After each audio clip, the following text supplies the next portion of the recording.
I'm gonna do, they're called, this is gatekeep, so honestly, KP, when are you gonna get in the heat training? I'm already into it. Yeah, I know, he loves the sauna.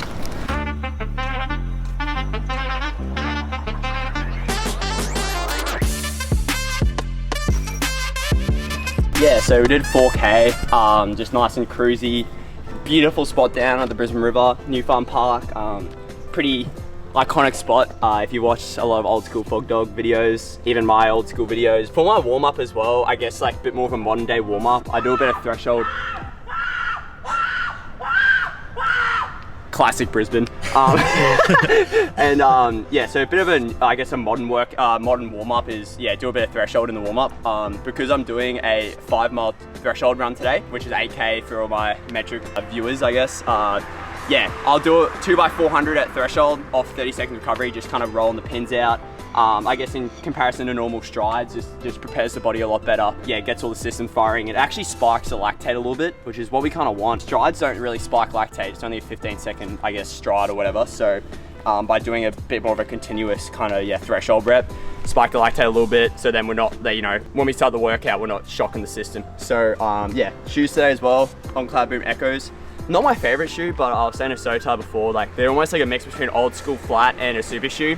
So I guess you get like the recovery benefits from like a super shoe, but then I'm trying to work a lot of my biomechanics and kind of how I'm moving at the moment. So I feel like these shoes, like I have to probably try a bit harder to, yeah, you know, run efficiently, effectively, all that kind of stuff in it. Got the lactate meter, obviously, so I'll test after the threshold, just make sure I'm in the right zone. But yeah, definitely going by feel a lot more these days. So yeah, no, anything below 3.5 millimoles would be great. So yeah, but obviously your brain is a lot better connected to what's happening internally than we give credit for. So really just trusting the feeling, and then hopefully the data kind of backs up what you're feeling. That's what we kind of want as I guess our primary focus for the session.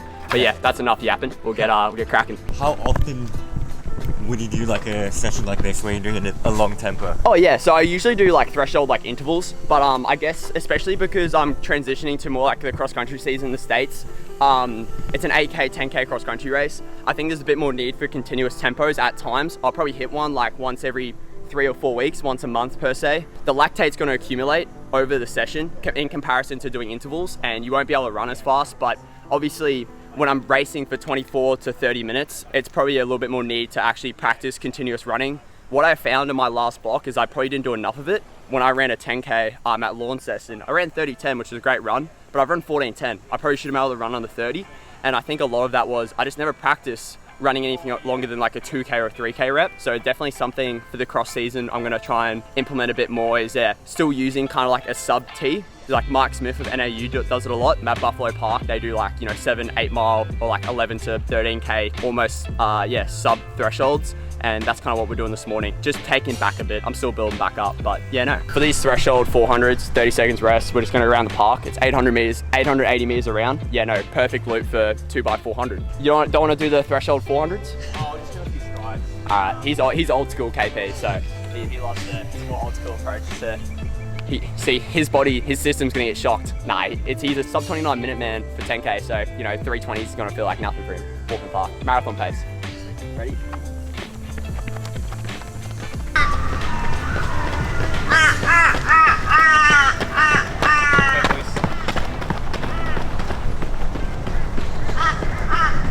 When KP drops me, it's only my second week back training.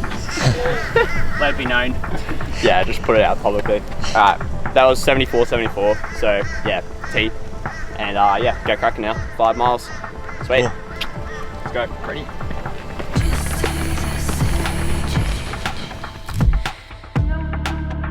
Feel is the most important thing in distance running. Your brain is so much better at recognizing what's going on internally than we give credit for.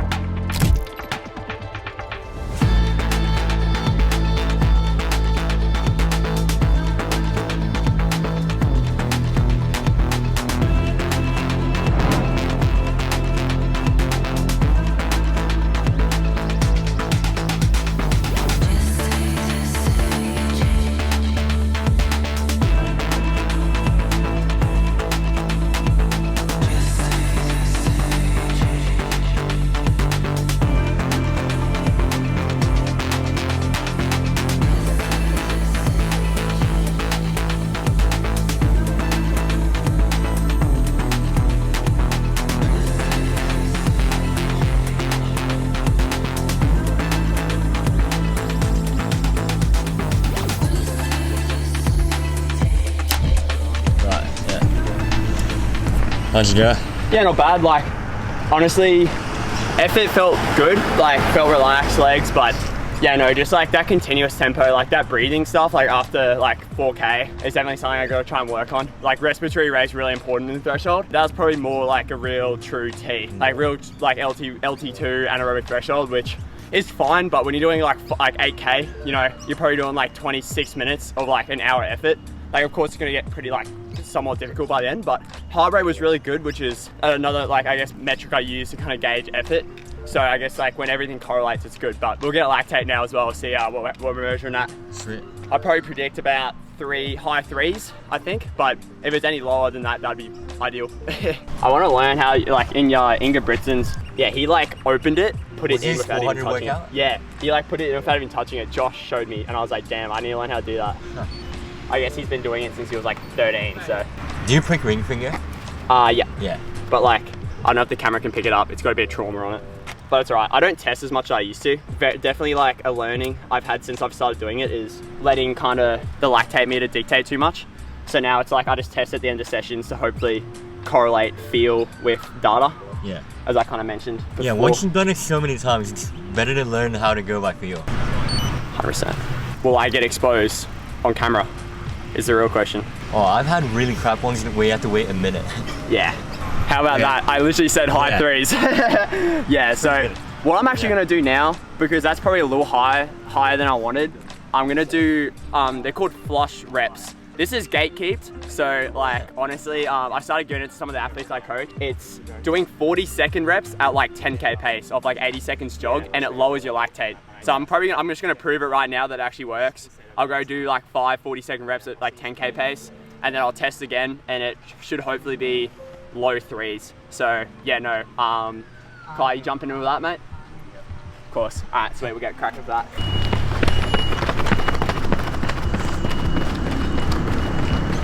If it wasn't Edwin last 3K, I would have done it. You know, I guess now,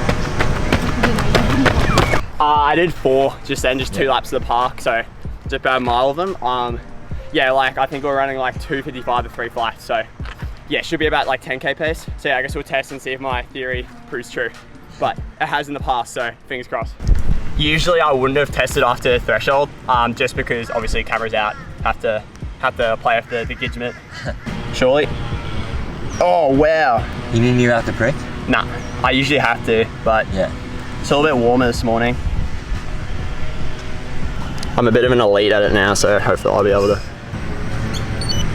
Yeah, look at that, didn't even touch the skin. So I would say it's probably like, if it's under 3, that'd be ideal, but I have a feeling it might be, yeah, hopefully like 3.2. Yeah, so yeah, that's perfect. That's what I wanted. So yeah, flush reps. They're really popular in college. That's kind of where I heard about it. A lot of teams, college teams, do it after races, just like to flush the legs out. So she's like doing like 200s, 300s at like 10K pace. I guess it's just supposed to, obviously 10K paces should be a pretty comfortable effort if you can hold it for like 30 minutes. So I guess by just like, yeah, rolling the pins out for 30, 40 seconds, gets all the junk out of the legs, kind of shakes it out a bit. It's kind of like why a lot of teams now are doing like that mile flush or 2K, I guess like tempo at the end of sessions after they do like a hard session.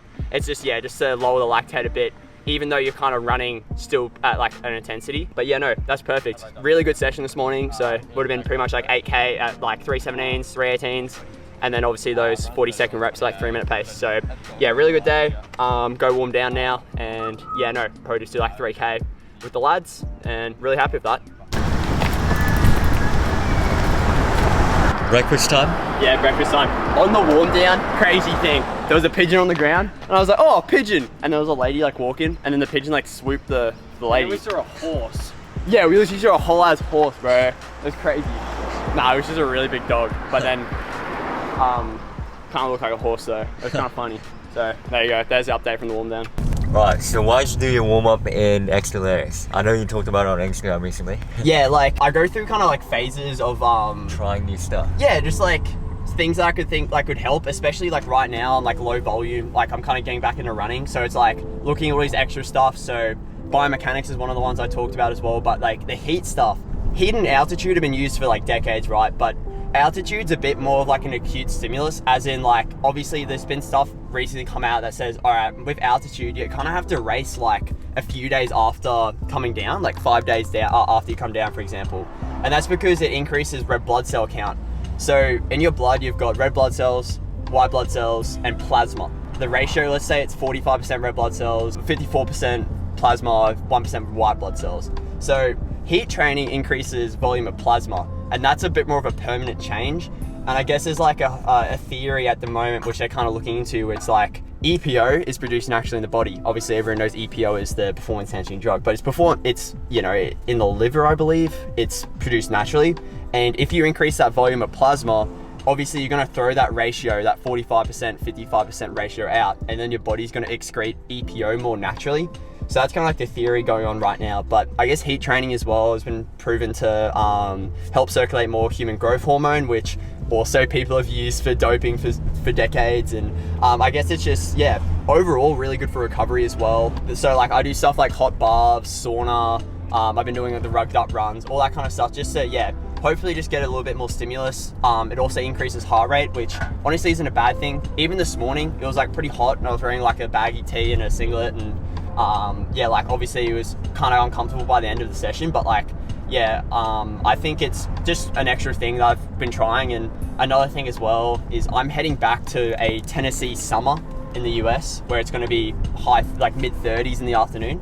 So obviously like getting a bit more acclimatized as well to, you know, being able to perform well in the heat. I've never done well in the heat. So yeah, no.